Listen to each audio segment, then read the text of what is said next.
Hi hello friends, welcome back to my channel. ನಾನು ಸಂಗೀತ. ಎಲ್ಲರೂ ಹೆಂಗದಿರಿ? ಆರಾಮದಿರೇನ್ರಿ? ನಾನು ಕೂಡ ಆರಾಮದೆ ನೋಡ್ರಿ. ಶ್ರಾವಣ ಮಾಸ ಪ್ರಾರಂಭ ಆಗ್ಯದ ನೋಡ್ರಿ. ನಮ್ಮೂರೊಳಗೆ ಕಲಬುರ್ಗಿಯ ಶರಣ ಬಸವೇಶ್ವರರ ಪುರಾಣನ ಹೇಳಕತ್ತಾರ.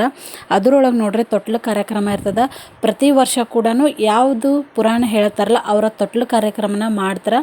ಈ ವರ್ಷ ಕೂಡ ಮಾಡ್ಯಾರ ನೋಡ್ರಿ. ಹಾಗಾಗಿ ಯಾವ ಮಗು ಸಣ್ಣದಿರ್ತದಲ್ಲ ಆ ಮಗುನ ಕರ್ಕೊಂಡು ಬಂದು ತೊಟ್ಲು ಕಾರ್ಯನ ಮಾಡ್ತಾರೆ ಮತ್ತು ಆ ಶರಣರ ಹೆಸರನ್ನು ಇಡ್ತಾರೆ. ಆ ಸೌಭಾಗ್ಯ ನೋಡ್ರಿ ಈ ವರ್ಷ ನನಗೆ ಬಂದದಂತ ಹೇಳ್ಬೋದು. ಯಾಕಂದ್ರೆ ನನ್ನ ಮಗನಿಗೆ ಇವಾಗ ಶರಣ ಬಸವೇಶ್ವರರ ಹೆಸರನ್ನು ನಾಮಕರಣ ಮಾಡಕತ್ತಾರ. ಈ ಭಾಗ್ಯ ಯಾರಿಗೆಲ್ಲ ಸಿಗುತ್ರಿ, ಆ ಭಾಗ್ಯ ನನಗೆ ಸಿಕ್ಕದಂತ ಅಂದ್ಕೊಂಡಿನಿ. ಯಾವ ಜನ್ಮದ ಪುಣ್ಯನೇ ಏನೋ ಗೊತ್ತಿಲ್ಲ, ನಂದು ಮತ್ತು ನನ್ನ ಮಗಂದು. ಯಾಕಂದ್ರೆ ಮಹಾನ್ ಶರಣರ ಹೆಸರು ಇಟ್ಕೋಬೇಕಾದ್ರೆ ತುಂಬಾ ಪುಣ್ಯ ಮಾಡಿರ್ಬೇಕು ನೋಡ್ರಿ. ಆ ಪುಣ್ಯ ನಮಗೆ ಸಿಕ್ಕದ. ಲಾಸ್ಟ್ ಇಯರ್ ನೋಡ್ರಿ ನಾನು ಶ್ರಾವಣ ಮಾಸದೊಳಗೆ ನಾಲ್ತೋಡದು ಶರಣರದು ಇತ್ತು, ನಾಲ್ತೋಡು ವೀರೇಶ್ವರ ಅಜ್ಜಾರ ಪುರಾಣ ಇತ್ತು. ಅವಾಗ ನಾನು ಕುಂಚಿನ ಸವಾಲೊಳಗೆ ತೊಗೊಂಡಿದ್ದೆ. ಈ ರೀತಿ ಕುಂಚಿನ ಮತ್ತು ಅವರವರ ತೊಟ್ಲದ ಕಾರ್ಯಕ್ರಮಕ್ಕೆ ಏನೆಲ್ಲ ಉಡುಗೊರೆ ಬಂದಿರ್ತದೆ ನೋಡ್ರಿ ಅದನ್ನೆಲ್ಲನೂ ಸವಾಲು ಮಾಡ್ತಾರೆ. ಆವಾಗ ನಾನು ಕುಂಚಿನ ತೊಗೊಂಡಿದ್ದೆ. ನನಗೆ ನೆಕ್ಸ್ಟ್ ಇಯರ್ ಒಳಗೆ ನನಗೆ ಗಂಡು ಮಗು ಆಗಲಿ ಅಂಥೇಳಿ. ಅದೇ ರೀತಿ ನನಗೆ ಗಂಡು ಮಗು ಆಗ್ಯದ ನೋಡ್ರಿ. ತುಂಬಾ ಖುಷಿ ಆಗ್ಯದ ನನಗೆ. ಈ ರೀತಿಯಾಗಿ ಸೌಭಾಗ್ಯ ಯಾರಿಗೆಲ್ಲ ಸಿಗುತ್ರಿ, ಆ ಸೌಭಾಗ್ಯ ನನಗೆ ಸಿಕ್ಕದ. ಅದನ್ನು ನಾನು ನಿಮ್ಮ ಜೊತೆ ಇವಾಗ ಶೇರ್ ಮಾಡ್ಕೊಳಕತ್ತೀನಿ. ಯಾಕಂದ್ರೆ ಒಬ್ಬರು ಮಹಾನ್ ಪುರುಷರ ಹೆಸರು ಇಟ್ಕೋಬೇಕಾದ್ರೆ ಸಾಮಾನ್ಯ ಅಲ್ಲ ನೋಡ್ರಿ. ಈ ವಿಚಾರದ ಬಗ್ಗೆ ಸಾಕಷ್ಟು ಮಾತಾಡ್ಬೇಕಂತ ಅಂದ್ಕೊಂಡಿನಿ. ನನಗೆ ಈ ಸಂತೋಷ ಸಂಭ್ರಮದೊಳಗೆ ಏನೆಲ್ಲ ಮಾತಾಡ್ಬೇಕಂತ ಮಾತನ್ನೇ ಬರ್ತಾ ಇಲ್ಲ. ಆದರೂ ಕೂಡ ಕೆಲವೊಂದಿಷ್ಟು ವಿಚಾರನ ಹೇಳ್ಕೊಬೇಕಂದ್ರೆ ಒಬ್ಬರ ಹೆಸರು ಇಟ್ಕೋಬೇಕಾದ್ರೆ ನೋಡ್ರಿ ನಾವು ಅದಕ್ಕೆ ತಕ್ಕಂತೆ ಇರ್ಬೇಕಂತ ಹೇಳ್ತಾರೆ. ಅದೇ ರೀತಿಯಾಗಿ ನನ್ನ ಮಗನೂ ಕೂಡ ನೋಡ್ರಿ ಆ ಶರಣರ ಹೆಸರು ಇಟ್ಕೊಳಕತ್ತಾನ. ಅದೇ ರೀತಿ ಆ ಶರಣರ ಗುಣಗಳು ಎಲ್ಲ ಕೂಡ ನನ್ನ ಮಗನ ಒಳಗೆ ಬರಲಿ ಅಂತ ಬೇಡ್ಕೊಳಕತ್ತೀನಿ ನೋಡ್ರಿ ನಾನು ದೇವ್ರ ಹತ್ರ. ವಿಡಿಯೋನ ಎಂಡ್ವರೆಗೂ ನೋಡ್ರಿ, ಸ್ಕಿಪ್ ಮಾಡಿದೆ. ಮತ್ತು ಯಾಕಂದ್ರೆ ಪೂಜಾರ್ ನೋಡ್ರಿ ತೊಟ್ಲು ಕಾರ್ಯಕ್ರಮನ ಯಾಕೆ ಮಾಡ್ತಾರೆ ಏನು ಅಂಥೇಳಿ ಪ್ರತಿಯೊಂದು ವಿಧಾನಗಳನ್ನು ಹೇಳ್ಕೊಂಡಾರ ನೋಡ್ರಿ. ತುಂಬಾ ಚೆನ್ನಾಗಿ ಅನ್ನಿಸ್ತು ನನಗೂ ಕೂಡ ನೋಡ್ರಿ. ವಿಡಿಯೋ ಖಂಡಿತವಾಗ್ಲೂ ಇಷ್ಟ ಆಗುತ್ತಂತ ಅಂದ್ಕೊಂಡಿರ್ತೀನಿ. ಇಷ್ಟ ಆಗಿದ್ರೆ ಲೈಕ್ ಮಾಡಿ, ಶೇರ್ ಮಾಡಿ, ಕಮೆಂಟ್ ಮಾಡಿ ಮತ್ತು ಸಬ್ಸ್ಕ್ರೈಬ್ ಮಾಡಿರಿ. ಈ ಸುಂದರವಾದ ಕ್ಷಣ ಒಳಗೆ ನೋಡ್ರಿ ನನಗೆ ಮಾತನ್ನೇ ಬರ್ತಾ ಇಲ್ಲ.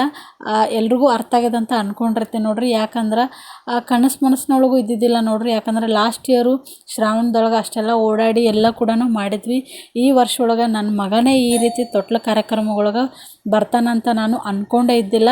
ನನ್ನ ಕನಸು ನನಸಾಗ್ಯದ ನೋಡ್ರಿ. ಹಾಗಾಗಿ ತುಂಬಾ ಖುಷಿ ಆಗತ್ತದ ನನಗೆ.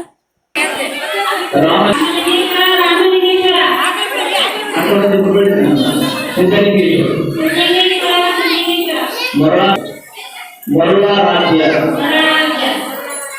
ವಿಜಯರಾಮದೇಶ ಇಲ್ಲಿ ಶರಣ ಬಸವಣ್ಣ 3 ಸಾರಿ ಹೇಳೋದು. ಶಿವಸಾಂಬರೇನ ಪಾರ್ವದೇಶ್ವರೇಶ್ವರ ಮಹಾದೇವ ಅಂತ ನಂಬರಿಗೆ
ಹಾಗೆ ಹಿರಿಯರ ಯಾವತ್ತೂ ಮರಿಬಾರ್ದು ನಾವು. ಅದಕ್ಕೆ ಆ ನೆತ್ತಿಗೆ ನಮಗೆ ವಸ್ತ್ರಗಳನ್ನು ಹಾಕು, ಆಮೇಲೆ ನೀವು ಪ್ರಾಣಾಯಾಮ ಮಾಡಂತ ಹೇಳುತ್ತದೆ ಶಾಸ್ತ್ರ. ಅದನ್ನು ಮರಿಬಾರ್ದು. ಮನ್ವಿತಾ ಹಾಗೆ ಅದರ ಹುಣ್ಣಿಗೆ ಬಹಳ ಸುಂದರವಾಗಿ ಏನು ಮಾಡಿದ್ರು, ಏನು ಅದ್ಭುತವಾಗಿರುವಂತ ಪ್ರತಿಭೆ ಮಾಡಕಂತರು. ತಾಯಿಯವರು ಹಾಡಿದ್ರು, ಇಲ್ಲಿ ಹಾಡಿದ್ರು, ಮತ್ತೆ ಚಪ್ಪಾಳೆ ಹೊಡೆಯವರು ಹಾಡೋರಿ, ನೀವು ಹಾಡಿದ್ರು. ಚಪ್ಪಾಳೆ ಹೊಡೆಯವರು ಪ್ರೋತ್ಸಾಹ ಕರ್ಕೊಂಡು ಅವ್ರನ್ನ ಬೇಗ ಮುಂದೆ ಬೇಗ ಅಲ್ಲಿಯ ತಾಯಿಯವರು ಹಾಡಿದ್ರು. ತುಂಬ ಹಾಡನ್ನು ಹಾಡ್ತಾರೆ. ತೂಗಿರಿ ಬಾಲನ ತೂಗಿರಿ ಕಂದನ ತೂಗಿರಿ ಬಾಲನ ತೂಗಿರಿ ಕಂದನ ತೂಗಿರಿ ಮುತ ಚೆನ್ನಿದನ ತೂಗಿರಿ ಮುತ ಚೆನ್ನಿದನ ಸರಸ ಹುಣ್ಣುಂಗುರ ಬಂದು ಬಂದರಿಯಿಂದ ಸರಸ ಹುಣ್ಣುಂಗುರ ಬಂದರಿಯಿಂದ ಮೆರೆಯುವ ಶರಣನ ತೂಗಿರೇದು ಮೆರೆಯುವ ಶರಣನ ತೂಗಿರೇದು ತೂಗಿರಿ ಬಾಲನ ತೂಗಿರಿ ಕಂದನ ತೂಗಿರಿ ಬಾಲನ ತೂಗಿರಿ ಕಂದನ ತೂಗಿರಿ ಕಲಬರಗಿ ಶರಣನ ತೂಗಿರಿ ಮುತ್ತ ಚಂದಿರನ. ಈಗ ಜೋಗಪದ ಹಾಡಿದ್ರೆ ಮಗು ಹೆಂಗೆ ಜೀವ ಸುಮ್ಮನೆ ನೋಡಿ ಹಂಗೆ ಮಗು ಸುಮ್ಮನಾಗಿರ್ಬೇಕು. ಜೋಗಪದ ಹಾಡಿದ್ರೆ ಸುಮ್ಮನಾಗಿರೋದು ಮಕ್ಕಳು ಮಾತಲ್ಲಿ ಕಾಳಂಗ ಆಗಿರ್ಬಾರ್ದು. ಹೌದಾ? ಹಾಗೆ ಬಹಳ ಸುಂದರವಾಗಿ ಪ್ರಕೃತಿಕರ ಅನೇಕರಲ್ಲೇ ಹೊರತು ನಮ್ಮ ಗುರುಪದಾರ್ಥನವರು ಸಹ ಜೋಗಳ ಪದವನ್ನು ಹಾಡಿದ ನಂತರ ಮುಂದಿನ ಕಾರ್ಯಕ್ರಮವನ್ನು ಸಂಚಾಲಕರಿಗೆ ಹೋಗ್ತಾ ಇದ್ದೇನೆ. ಶಿವಸಾಮರೇ ನಮ ಪಾರ್ವತಿ ಪರಮೇಶ್ವರ ಹರ ಹರ ಮಹಾದೇವ.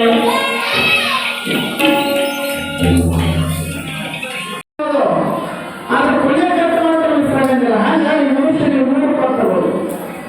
4 ಅರ್ಧ ಕಟ್ಟಿರ್ತಾರೆ. ಈಗ ರೆಡಿಮೆಂಟ್ ಕೊಟ್ಟಿದ್ರೆ ಈಗ ಇವಾಗ 4 ಹಾಕಿಲ್ಲ ನಮಗೆ ಕೇಳಬಾರ. ಮೊದಲೆಲ್ಲ 4 ಅರ್ಧ ಕಟ್ತಿದ್ರು. ಋಗ್ವೇದ, ಯಜುರ್ವೇದ, ಸಾಮವೇದ, ಅಥರ್ವಣ ವೇದ ಎನ್ನುವಂತ 4 ವೇದಗಳು. 4 ಕಳಸಗಳಿರ್ತಿತ್ತು. 3 ಕಟ್ಟಿಗೆಯ ತೊಟ್ಟಿಗೆ ನೋಡಿ 4 ಕಳಸಗಳಿರ್ತಿತ್ತು. ಧರ್ಮ ಅರ್ಥ ಕಾಮ ಮೋಕ್ಷಗಳನ್ನ ದಾಟಿ 8 ಕಾರ್ಯಗಳಿರ್ತಾ ಇತ್ತು. ಗುರು ಲಿಂಗ ಜಂಗಮ ವಿಭೂತಿ ರುದ್ರಾಕ್ಷಿ ಮಂತ್ರ ಪಾರ್ವತ ಪ್ರಸಾದ ಅಷ್ಟಾವರಣಗಳು ಇವುಗಳನ್ನು ತಿಳ್ಕೊಂಡು ತೊಟ್ಟಿನಿಂದ ಹೊರಗೆ ಬಂದ್ರೆ ಅವಾಗ ಈ ಮಾಸಿಕ ಕಟ್ಟಿಗಳನ್ನು ಯೋಗ್ಯ. ನಮಗೆ ಯಾರು ಗೊತ್ತವ, ಏನವ ಯಾರು ಗೊತ್ತವ, ಅಷ್ಟಾವರಣ ಯಾರು ಗೊತ್ತವ. ನಾವು ಭಾಷೆ ಕೊಡೋಲ್ಲ ಬಂದಿರೋದು. ಅದು ಹೊರಗೆ ತಿಳ್ಕೊಳ್ಳೋ ಅರ್ಥ ಮಾಡಲ್ಲ.